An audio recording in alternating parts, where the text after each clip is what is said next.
Hello दोस्तों, स्वागत है एक नई कहानी अजगर बना पति।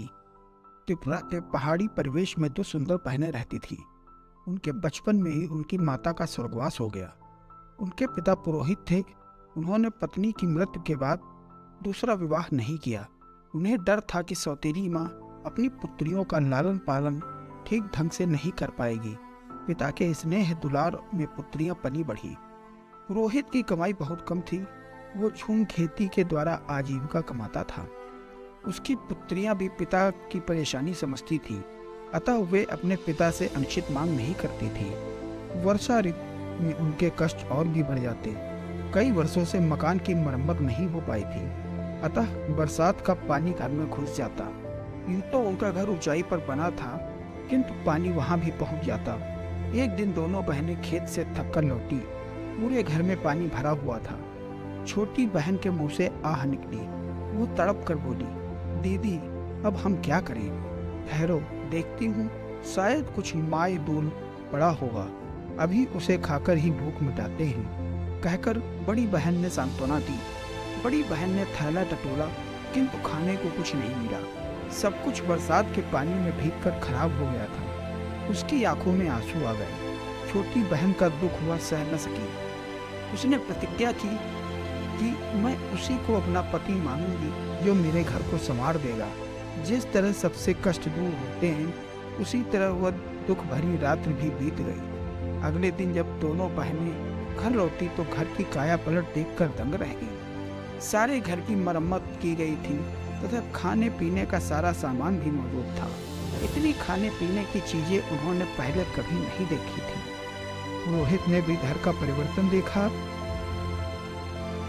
तो उत्साह के साथ बोला, हो ना हो, यह तो वन देवी की कृपा है। उससे तुम लोगों का कष्ट नहीं देखा गया, इसलिए उसने हमारी सहायता की है।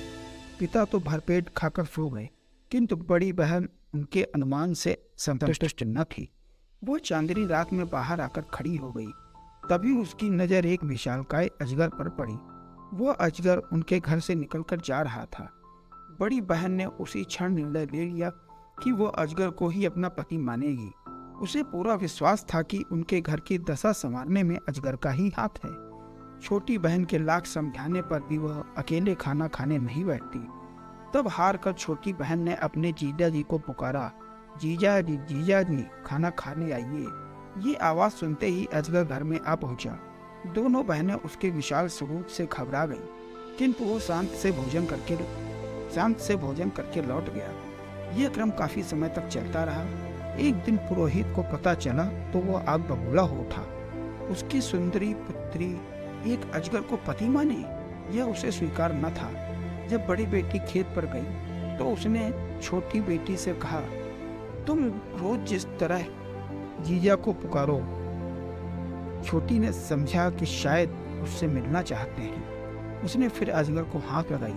अजगर ज्यों ही मचान के पास पहुंचा, आड़ में छिपे पुरोहित ने तेज हथियार से उसके टुकड़े टुकड़े कर दिए। छोटी फूट फूट कर रोने लगी। बड़ी बहन ने जब अपने अजगर की मृत्यु का समाचार सुना तो वो दुखी हो गई। कुछ ही दिनों में उसके मन में अजगर के प्रति प्रेम भाव जाग गया था।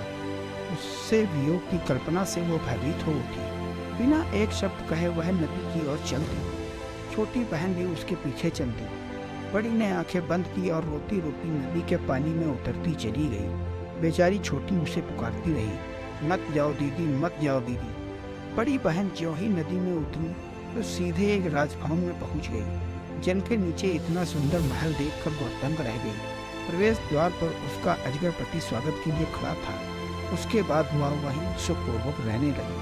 धन्यवाद दोस्तों। कहानी अगर आपको पसंद आई हो तो प्लीज़ लाइक एंड सब्सक्राइब करें। धन्यवाद।